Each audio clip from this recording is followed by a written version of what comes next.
मेरा नाम पूजा है और मेरी उम्र 30 साल है। मैं एक खूबसूरत, शादीशुदा जवान महिला हूँ। मेरा फिगर गजब का कहर है। जो भी देखता है, वह मेरी ओर देखता ही रह जाता है। मेरा रंग भी दूध की तरह साफ है। मेरा जिस्म बिल्कुल कारीगर की तराश हुई, संगमरमर की मूर्ति की तरह है। मेरी शादी को 5 साल हो गए हैं और मेरा एक बेटा भी है। अब वह 10 महीने का है। जब वह 3 महीने का था, तब मेरे पति का तबादला दुबई में हो गया था, क्योंकि उनका बिजनेस इंटरनेशनल था। इसीलिए वह परिवार को अपने साथ नहीं ले जा सकते थे। उन्हें हर साल 3 महीने के लिए भारत आने की इजाजत थी। दुबई जाना उनकी मजबूरी थी। इसीलिए मुझे और हमारे 3 महीने के बेटे को वह अकेला छोड़ गए थे। हम अकेले ना रहे, इसलिए मेरे पति ने मेरे जेठ यानी मेरी जेठानी के पति को हमारे पास रहने के लिए गांव से शहर बुला लिया था। मेरे जेठ जी जब हमारे साथ रहने के लिए आए, तब उनकी उम्र 52 साल की थी।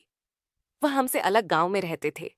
मेरी जेठानी की मृत्यु 3 साल पहले हो गई थी और पिछले 2 साल से जेठ जी वहीं पर गांव में अकेले ही रहते थे। जेठ जी कोबरा कमांडो से रिटायर होने के बावजूद वह बहुत फुर्तीले थे। कमांडो के तौर तरीके और तहजीब वह अभी तक नहीं भूले थे। वह गांव में रहते और खेती बाड़ी करते थे। इसीलिए गांव के शुद्ध वातावरण के कारण उनका शरीर बहुत ही गठीला और सुडौल था। इस उम्र में भी वह एकदम 32 साल के जवान लगते थे। पति के जाने के बाद पिछले 7 महीने से वह हमारे साथ ही रह रहे थे। पढ़े लिखे होने के कारण उनका उठना बैठना और पहनावा भी शहरवासियों जैसा ही था। इसीलिए मेरे साथ घर में बहुत जल्दी एडजस्ट हो गए थे। जेठ जी घर के काम और बेटे की देखभाल में मेरा हाथ बटा करते थे। मुझे और मेरे पति को वह सब करना बहुत पसंद था और अब मेरे पति को दुबई गए हुए लगभग 8 महीने हो चुके थे और इन 8 महीनों में और पहले महीने तक मुझे एक बार भी क्रिकेट खेलने को नहीं मिला था।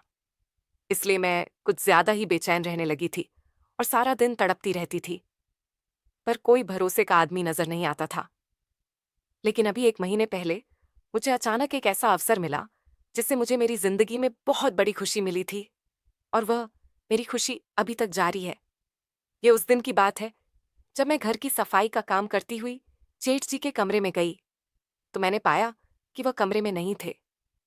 मुझे समझ नहीं आया कि वह कहाँ गए होंगे। इसीलिए मैं इधर उधर देखने लगी और तभी मुझे उनके बाथरूम की लाइट जलती हुई नजर आई।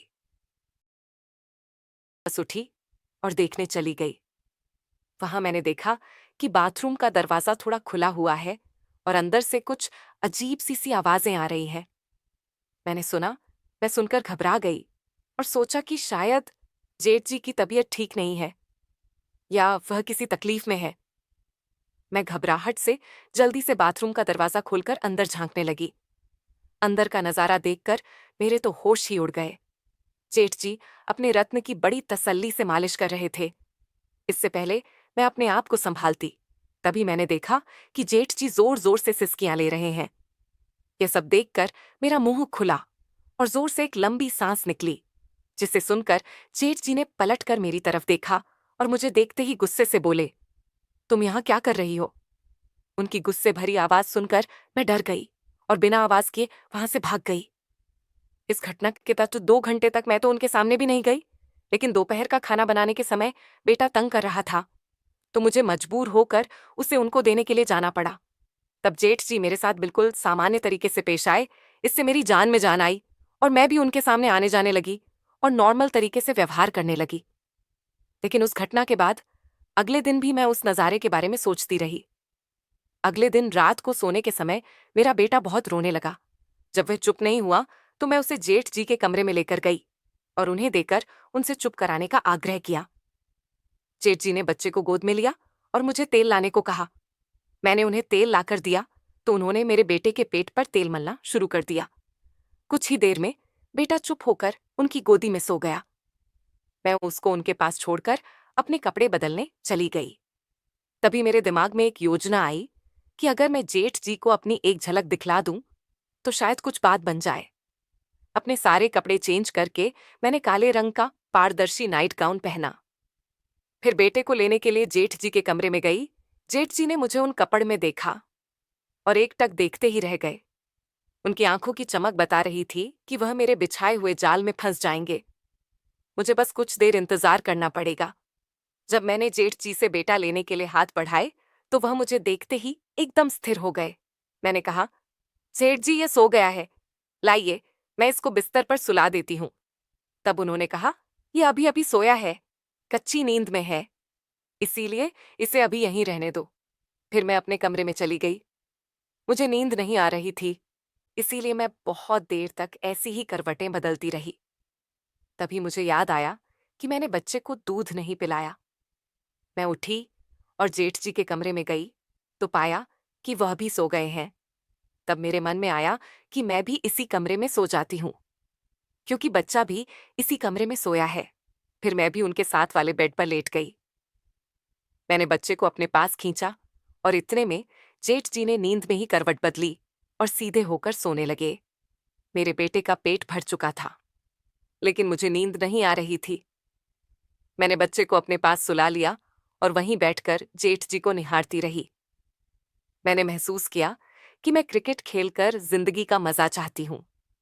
मैं अपना अकेलापन दूर करना चाहती हूँ, अपनी भूख मिटाना चाहती हूँ।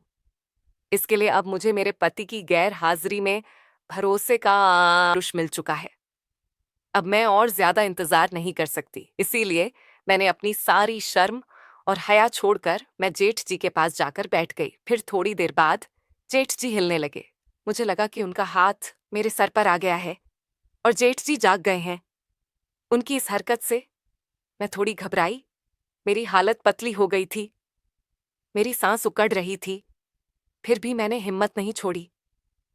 करीब 2 घंटे बाद जेठ जी का हाथ मेरे सर से हटा और नीचे आ गया। उनकी इस हरकत से मैं बहुत ज्यादा प्रसन्न हुई। मुझे भी मजा आना शुरू हुआ था। अब मुझे बहुत मजा आ रहा था। मेरे मजे की कोई सीमा नहीं थी। कुछ देर गाड़ी चलाने के बाद जेठ जी उठकर बैठ गए और उनकी नींद खुल गई। उन्होंने मुझे हाथ के झटके से अलग कर दिया। फिर उन्होंने उठकर लाइट जलाई और वो पसीने से कच्चे होकर मुझे देखने लगे। मैंने जवाब दिया, जेठ जी, मैं तो वही कर रही थी जो आप चाहते थे। जेठ जी बोले, मैंने ऐसा करने को कब कहा? तुझे ऐसा नहीं करना चाहिए था और छोड़ देना चाहिए था। जेठ जी फिर बोले, मैंने आज तक तुझे कोई भी आदेश तक नहीं दिया। मैंने कहा, आप ही तो अभी इशारे कर रहे थे। जेठ जी बोले, अरे मैं तो नींद में और सपने में था। मुझे लगा यह सब तुम्हारी जेठानी के साथ कर रहा हूं, इसीलिए मैंने ऐसा इशारा किया होगा। मैंने कहा, जेठ जी तो क्या हो गया अगर मैंने आपके इशारे को गलत समझ लिया? मुझे लगा आपका ये सपना होगा और आपका सपना पूरा करना मेरा कर्तव्य था। मैंने सोचा आपके सपने के साथ मेरा कर्तव्य भी पूरा हो जाएगा। जेठ जी बोले, अरे तू बात क्यों नहीं समझ रही है? इससे पहले कि वह कुछ बात कहे या बात ज्यादा बिगड़े, मैं नादान बनकर उठकर खड़ी हो गई। उनको आगे कुछ बोलने का मौका दिए बिना मैं उनके पैरों को पकड़कर नीचे बैठ गई। तो दोस्तों, यह थी हमारी आज की छोटी सी कहानी। आपको यह कहानी कैसी लगी? कमेंट करके जरूर बताएं। अगर आपको यह कहानी पसंद आई हो तो इसे लाइक और शेयर जरूर करें और ऐसे ही बेहतरीन कहानियों के लिए हमारे सब्सक्राइब जरूर कर ले। मिलते हैं एक और नई कहानी के साथ। धन्यवाद।